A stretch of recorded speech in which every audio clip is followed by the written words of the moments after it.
On m'a souvent demandé quel sens donner à la castration et à la stérilisation chez l'animal. Alors avant toute chose, c'est un choix qui est propre à chacun, qui est unique à chacun. Chacun a ses facteurs de décision. Il faut en prendre compte. Et cette vidéo n'a pas l'objectif de dire c'est bien ou c'est mal. Parce que le bien et le mal sont une seule chose. C'est juste une perception humaine. Je vais juste vous donner quelques éléments qui vous permettent de mieux vivre, de mieux comprendre avec votre animal cette transition, cette décision, cette action que parfois nous sommes obligés de faire par circonstance. Nous savons tous que c'est une hormone de reproduction. C'est d'ailleurs pour cette raison principale que nous faisons cette castration ou cette stérilisation. La faiblesse derrière cette action, c'est le fait que nous sommes soit dans la peur, soit dans le contrôle. Et donc, nous sommes dans une énergie faible, des énergies basses. Donc ça ne va pas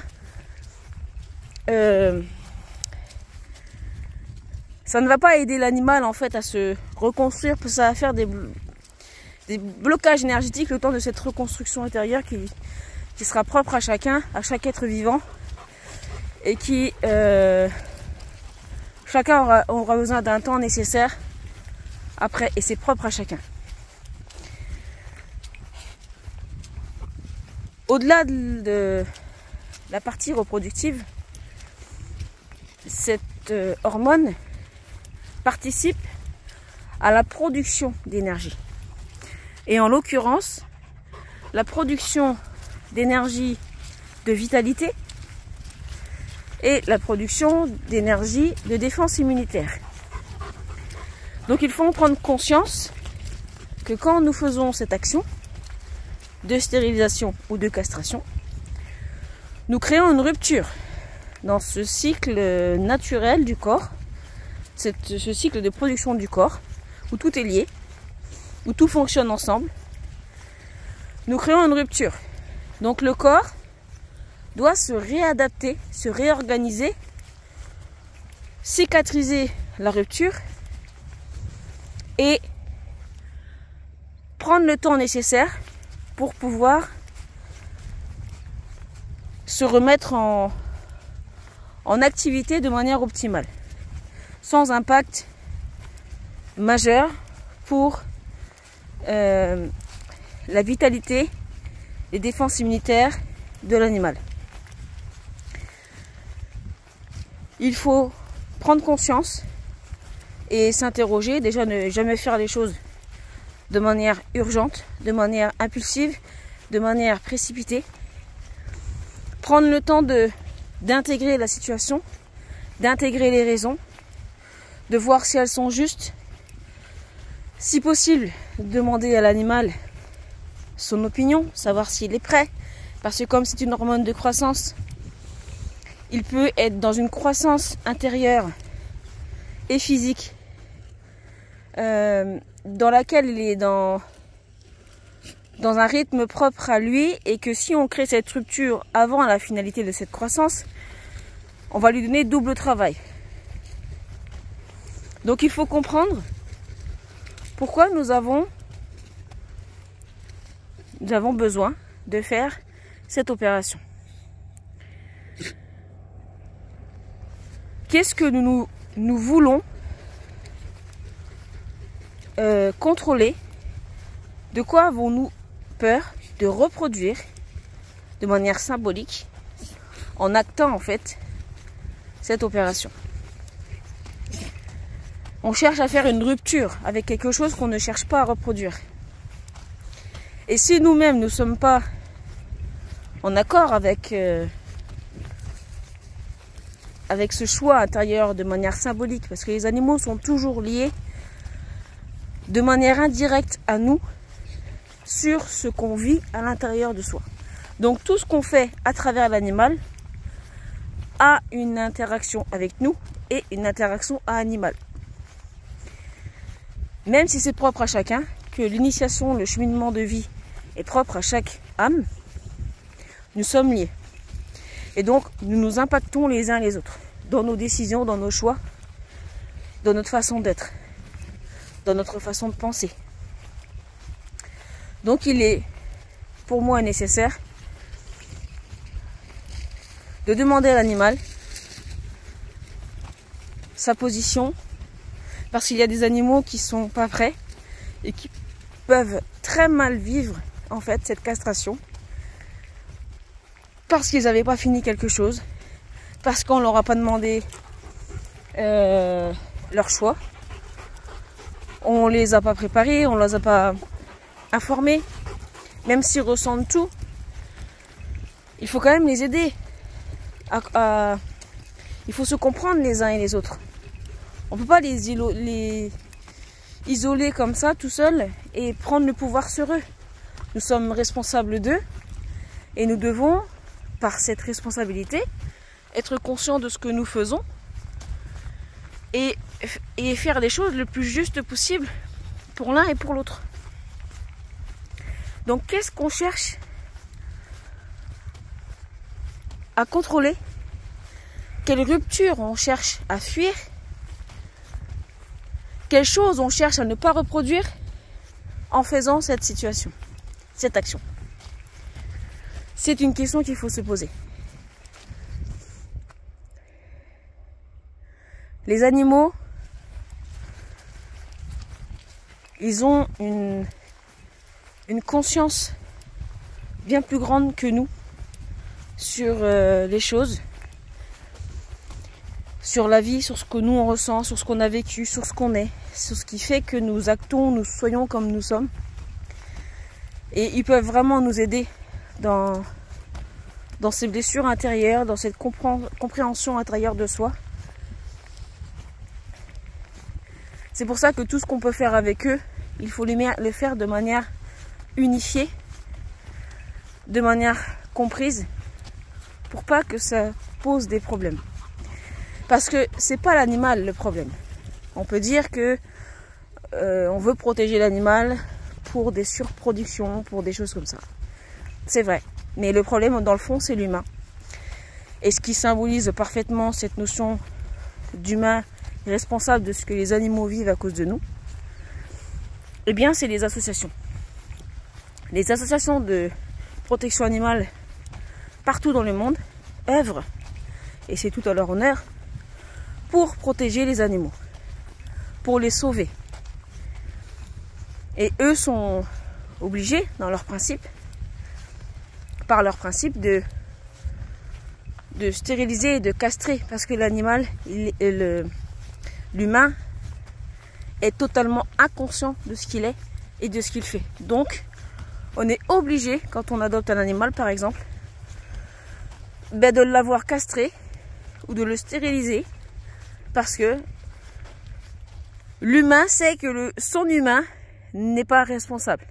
Et donc, pour ne pas prendre de risque pour l'animal, on le stérilise, on le castre. C'est pas la faute des associations, c'est la faute de l'humain, de l'irresponsabilité, parce que l'humain utilise l'animal comme un objet qui n'a pas de sentiments, qui n'a pas d'émotion, qui n'a pas d'état d'âme, qui n'a... Voilà, c'est juste un animal, sauf que non. Et ils sont bien plus intelligents, leur intelligence de cœur est bien plus développée que la nôtre. Et vous voyez, les associations, pardon, elles se battent, elles luttent justement pour protéger les animaux de la violence, de la maltraitance. Mais de la violence et de la maltraitance de qui? Encore une fois, de l'humain, qui le surproduit, qui l'utilise pour des expériences médicales. Donc tant que l'humain se servira de l'animal de cette façon, les associations ne peuvent pas se permettre de laisser les animaux partir de manière complète. C'est-à-dire ils sont obligés créer des ruptures pour protéger l'animal. Ils n'ont pas le temps, ils ne peuvent pas faire du cas par cas. Ce n'est pas possible. Ce serait ingérable pour eux. Il y a tellement d'animaux dans le monde qui sont maltraités, qui sont livrés à eux-mêmes par abandon de l'humain. Ils ne peuvent pas. La solution, c'est la prise de conscience de l'humain, de sa responsabilité face à ce que le monde vit à cause de nous. Nous sommes des animaux, mais nous sommes des animaux qui vivons dans des instincts de survie. Donc, nous n'avons pas cette intelligence de cœur de voir autrement que nos intérêts en tant qu'humains. Et c'est profondément dommage, parce que les animaux ont énormément de choses à nous apporter, à nous apprendre sur la vie, sur l'essentiel de la vie, de la source de vie, de ces richesses et de ce que nous avons tous dans le cœur. Ils nous permettent de voir nos ombres, nos faiblesses, et ils nous aident à nous renforcer. Donc quand vous avez une situation où vous avez ce choix à faire,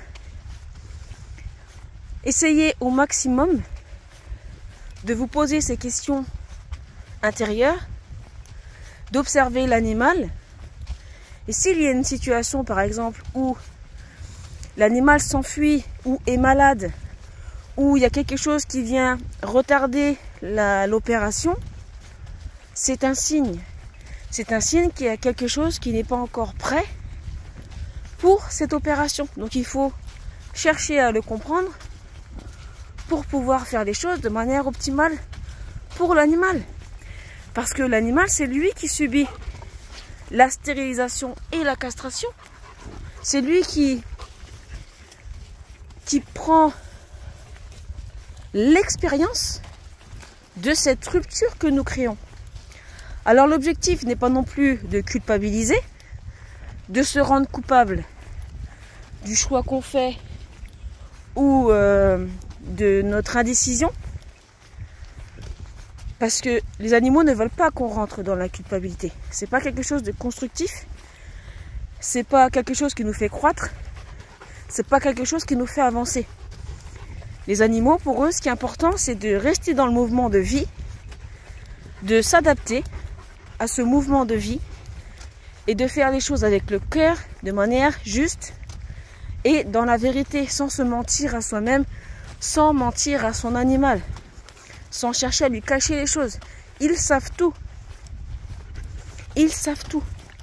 Et ils essayent de nous communiquer les choses à leur façon, avec leur code, avec leur comportement.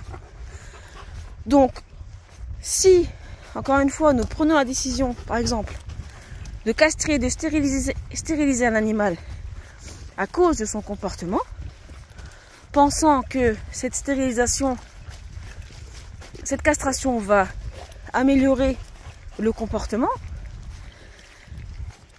c'est une illusion.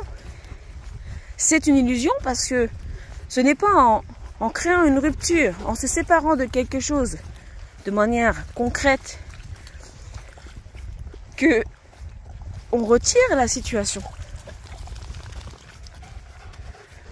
On ne fait que déménager les choses parce que tout ce qui est dans le sang, tout ce qui vascularise cette hormone reproductive, tout ce qui la nourrit, tout ce qui la fait vivre, même si nous faisons une rupture, le corps, lorsqu'il va se reconstruire et se réadapter et se réorganiser, il va faire que déménager l'information. Donc les comportements, oui, peuvent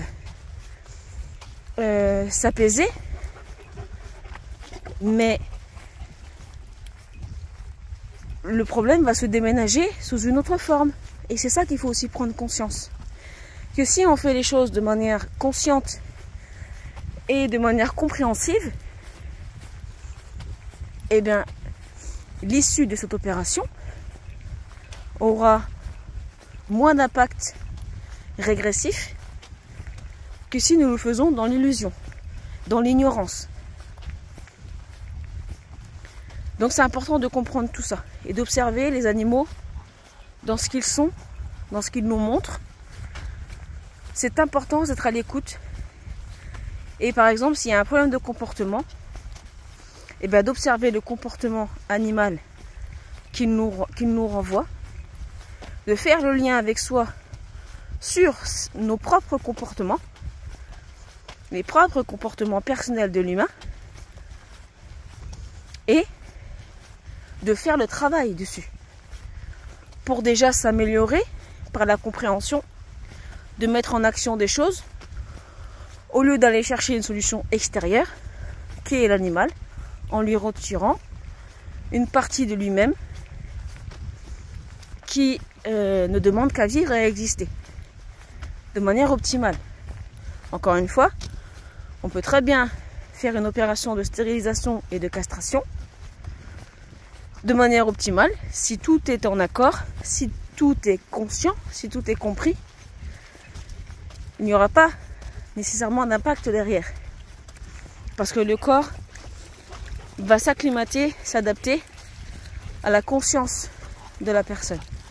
Parce qu'il y a des traumatismes en nous qui peuvent difficilement parfois être travaillés, être libérés, et que nous devons faire une rupture concrète et réelle avec.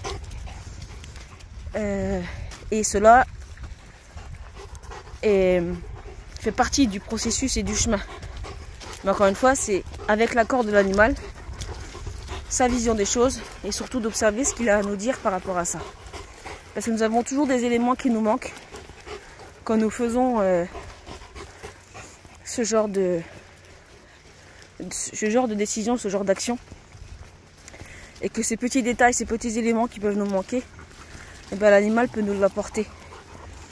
Donc il faut ouvrir son esprit, ouvrir son cœur à la communication animale, mais pas forcément de manière comme on l'entend aujourd'hui. On peut communiquer avec son animal sans passer par un intermédiaire, juste en observant ses comportements, en observant ce qu'il nous montre et en ouvrant son cœur pour ressentir ce qu'il y a derrière ces comportements. Et si on est honnête avec soi-même, les choses seront fluides. C'est une question d'honnêteté, de vérité intérieure et d'unification et de communication. Voilà ce que je peux vous transmettre par rapport à ça. Je n'ai forcément peut-être pas tout dit, non pas par volonté, mais peut-être par absence à l'instant T. Mais je pense avoir dit l'essentiel. Et si j'ai encore une fois le dernier conseil à vous donner, c'est de ne jamais faire les choses de manière urgente, de manière précipitée. Ça vous évitera des dépenses financières sur des opérations futures, sur des problèmes de santé futures, sur des disparitions animales parce que l'animal se sera enfui, parce qu'il a pressenti qu'il y avait ça qui arrivait et il n'était pas d'accord. Sur des tas d'autres choses sur lesquelles symboliquement cette décision prise dans l'ignorance et dans l'inconscience et dans le refus d'entendre peuvent s'impacter et se manifester sur d'autres plans de vie, sur d'autres plans de nos vies, pardon. Et il est très important de reconnaître qui on est, de reconnaître ce qu'on a à faire, de reconnaître ses faiblesses, d'ouvrir son cœur et de se renforcer au maximum dans les parts qui sont concernées par rapport aux facteurs propres et uniques à chacun. Voilà ce que je peux vous dire pour cette question qui m'a souvent été posée. Et sachez qu'il n'y a pas de bonne ou de mauvaise décision. Tant que nous faisons les choses de manière juste, elles sont justes. Tant que nous ne faisons pas les choses pour contrôler, pour prendre possession ou pour fuir quelque chose et qu'on refuse d'entendre, Voilà, ça reste juste. Il faut juste, encore une fois, être cohérent et conscient.